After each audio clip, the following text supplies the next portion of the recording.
At approximately 12:38 p.m.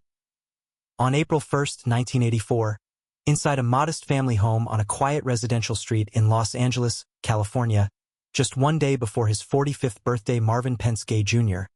the man whose voice had taught an entire generation how to sing about love, mercy, and spiritual healing, who had sold millions of records, shaped the sound of Motown, and spent nearly 3 decades standing under blinding stage lights as one of the most soulful, tender voices in American music. History was rushed through his own front door with a gunshot wound in his chest, bleeding heavily, barely conscious, as neighbors stood frozen outside and the distant sound of sirens began to cut through the afternoon air. Minutes later, at California Hospital Medical Center, doctors pronounced him dead on arrival, not after a show, not on tour, not in a lonely hotel room, but inside the place where he should have been safest, killed not by a stranger or a jealous rival, but by his own father. How does the man who taught the world how to love end up dying in a house filled with shouting, fear, and a loaded gun? How does the voice that healed millions fail to survive the home that raised him? This is not the story of a single argument or a tragic accident, but the untold story of a lifetime of silence, unresolved wounds, and a family slowly breaking apart behind closed doors. A long and painful road that led one of music's greatest legends to his final moments on a living room floor, just hours away from a birthday he would never live to see. Long before the sirens, long before the arguments and the gunshot, Marvin Gaye was first seen by the world as something close to a miracle, a boy raised in Washington, D.C. Inside a strict, deeply religious household, singing in church choirs before he could fully understand the power of his own voice, learning early that music was both refuge and escape, and by the early 1960s, after a string of failed attempts and small studio jobs, he emerged from Detroit as one of Motown's brightest stars, a smooth, elegant presence whose voice seemed to glide rather than strain, whose records crossed racial, cultural, and generational lines, turning love songs into something intimate and almost sacred. By the time the 1970s arrived, Marvin Gaye was no longer just a hitmaker. He was an icon, a man who had released over 20 albums, sold millions of records worldwide, and created timeless works like What's Going On. Music that spoke not only of romance but of pain, war, social injustice, and the quiet suffering people carried home after the lights went out. On stage, he appeared calm, sensual, in control, a performer who barely needed to move to command an entire room, letting the microphone do the work while audiences leaned forward, hanging on every breath. To the public, he seemed gentle, thoughtful, spiritually awake, a man whose music healed broken hearts and soothed wounded souls, someone who understood love better than most people ever would. Cameras captured the smiles, the applause, the sold-out shows, the interviews where he spoke softly and thoughtfully, giving the impression of a man at peace with himself, a legend who had mastered both fame and purpose. Yet behind that image, behind the velvet sound and carefully chosen words, there was a tension few could see, a man who had learned very young how to perform the role the world wanted from him, how to wear calm like armor, how to turn pain into melody without ever admitting how deeply it cut. Because when the applause faded and the stage lights dimmed, Marvin did not return to silence with relief. He returned to it with fear, carrying unresolved conflicts from childhood, a complicated relationship with his family, and a growing sense that the voice which saved millions might not be enough to save the man himself. And as his fame grew larger, the distance between the legend and the human being beneath it quietly grew wider too, raising a question that would haunt the rest of his life. When everyone believes you are the voice of love, who are you allowed to be when you are hurting? As Marvin Gaye's fame expanded through the late 1960s and into the 1970s, his life settled into a dangerous rhythm where success became both shield and trap, because every night on stage reinforced the idea that his value lay in how calm, soulful, and composed he appeared, how effortlessly he could stand beneath hot lights and sing about love as if he understood it completely, and the world rewarded him for that illusion with applause, money, and reverence, while quietly ignoring the fractures growing beneath the surface. He learned to wear serenity like a costume, to glide through interviews with thoughtful answers, to let his music speak for the parts of himself he never felt safe expressing out loud. And for a while it worked, because every new record, every standing ovation, every critical praise convinced him that if he could just keep performing the role well enough, the noise inside him might finally go quiet. But off stage, when the laughter stopped and the microphones were switched off, the unresolved tensions of his childhood followed him home, particularly the volatile and deeply complicated relationship with his father, Marvin Gaye Sr., a man who ruled the household with rigid discipline, moral absolutism, and emotional distance, creating a home where affection was scarce and conflict simmered just beneath the surface. Friends and family would later describe how Marvin seemed perpetually torn between craving his father's approval and resenting the control and judgment that had shaped his early years, a conflict he carried into adulthood like a weight he never learned how to set down. As the years passed, the cracks became harder to hide, marriages strained under the pressure of fame and instability, finances grew chaotic despite his success, and Marvin increasingly retreated inward, seeking refuge in isolation, paranoia, and habits that dulled rather than healed the pain. While those closest to him noticed a change in his energy, a quieter sadness behind the smile, a man who could still sing about love beautifully but struggled to live it consistently. By the early 1980s, Marvin was no longer just battling the pressures of fame.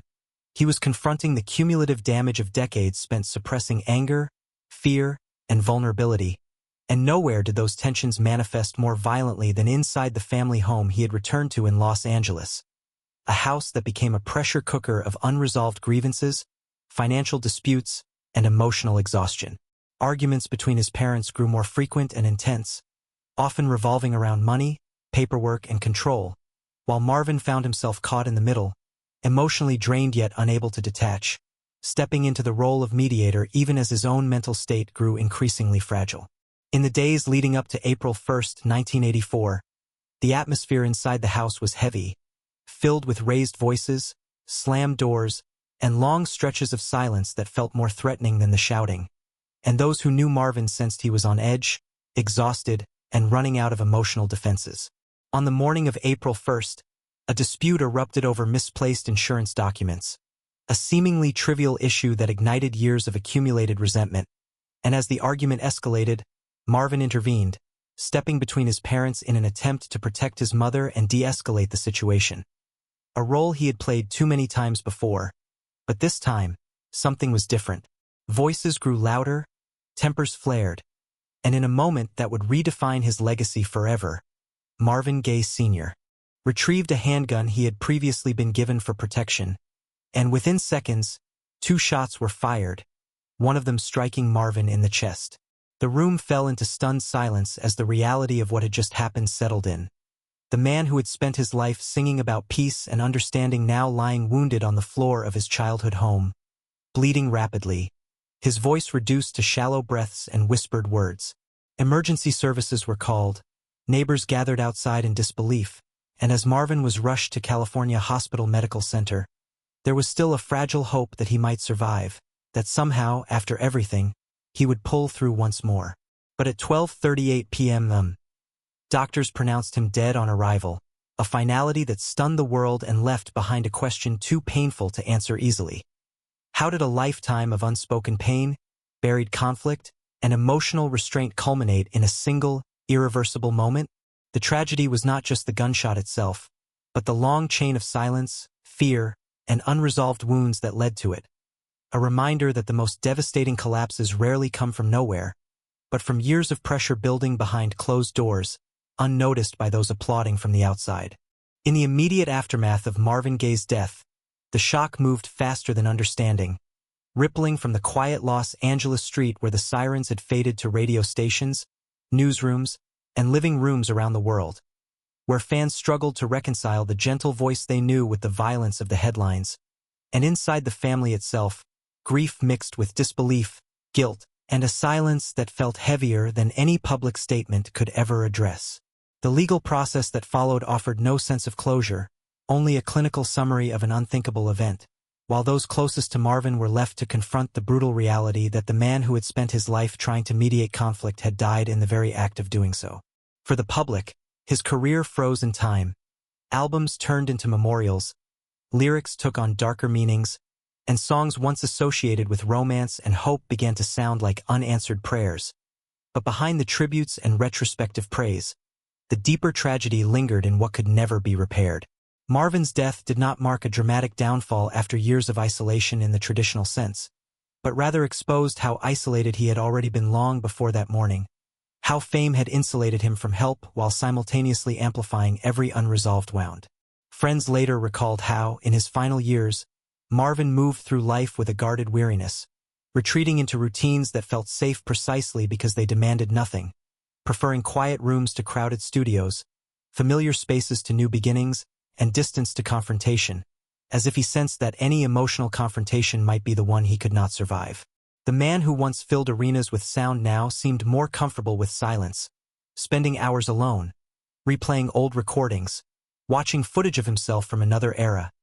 a younger version who still believed music could fix what words could not. His relationships reflected the same retreat, conversations left unfinished, apologies never spoken, and connections maintained at arm's length, not out of coldness, but out of exhaustion, a quiet surrender to the idea that some damage had gone too far to undo. For those left behind, the grief was compounded by hindsight, by the painful realization that the warning signs had been there all along, hidden beneath success and artistic brilliance, and that the image of the soulful healer had made it easier to ignore the man's need for healing himself. Over time, Marvin Gaye became a symbol not just of musical genius, but of a deeper truth about the cost of emotional suppression, the danger of unresolved family conflict, and the way public adoration can obscure private suffering, turning real pain into something invisible. His absence created a hollow space that no tribute concert or posthumous award could fill, a reminder that while fame can preserve a voice forever, it cannot protect a human being from the consequences of silence, fear, and unspoken wounds, and that the years following his death were not defined by dramatic decline, but by a haunting stillness, the echo of what was lost, and the enduring question of how differently things might have ended if the man behind the music had been allowed, or able, to ask for help before it was too late. Marvin Gaye's story forces an uncomfortable reflection on how easily the world mistakes talent for strength and applause for protection, because for all the records sold and all the souls his music touched, none of it granted him immunity from the wounds he carried since childhood, nor did it give him a safe language to express pain that did not fit the image of a spiritual healer and voice of love. Fame rewarded him for being calm, gentle, and emotionally available to millions of strangers, but it quietly punished him for being vulnerable in the places that mattered most, teaching him, over decades, that silence was safer than confrontation and that wearing the mask was easier than risking rejection by showing the full truth of who he was. His life reveals the hidden cost of becoming a symbol, because once a man is elevated into an idea, it becomes harder for others to see his suffering as real, urgent, or dangerous, and even harder for him to admit that the songs that saved others were no longer saving him. The tragedy was not only that his life ended violently, but that so much of it had been spent believing he had to endure pain alone, that asking for help would somehow diminish the meaning of his art or betray the role the world expected him to play. In the end, Marvin Gaye did teach the world something profound, not just through his music, but through the silence he left behind, a lesson about the danger of unresolved wounds, the long shadow of family conflict, and the price of carrying pain without a place to put it. His story reminds us that even legends are human beings first, that healing is not a performance, and that love, no matter how beautifully it is sung, must also be lived, spoken, and protected in the quiet spaces where no audience is watching. In the end, Marvin Gaye's story closes not on a stage or in a studio, but in the same quiet domestic space where it began, a house filled with echoes rather than music, where arguments replaced melodies and silence lingered long after the final note was sung. And when the world looks back now, decades later, it remembers the voice that defined intimacy, vulnerability, and compassion, while still struggling to accept the way that voice was silenced. The image that remains is not the glamorous icon under spotlights, but a human being who spent his life translating pain into beauty for others, while never fully finding a way to translate it for himself, a man who gave language to heartbreak yet could not speak openly about his own. His death did not erase his legacy, but it reframed it, turning every love song into a reminder that even the most soulful expressions of tenderness can coexist with deep, unresolved suffering, and that fame, applause, and admiration are fragile shields against wounds rooted in family, fear, and silence. Today, his music still plays in living rooms, cars, and quiet moments of reflection, comforting people who may never know the full cost behind the sound. And perhaps that is the final, bittersweet truth of Marvin Gaye's life, that the legend the world adored was, beneath it all, simply a man who wanted peace, safety, and understanding, and that his greatest gift to humanity may be the reminder that behind every perfect voice is a fragile heart, and that love, if it is to heal, must be allowed to exist not only in songs, but in life itself.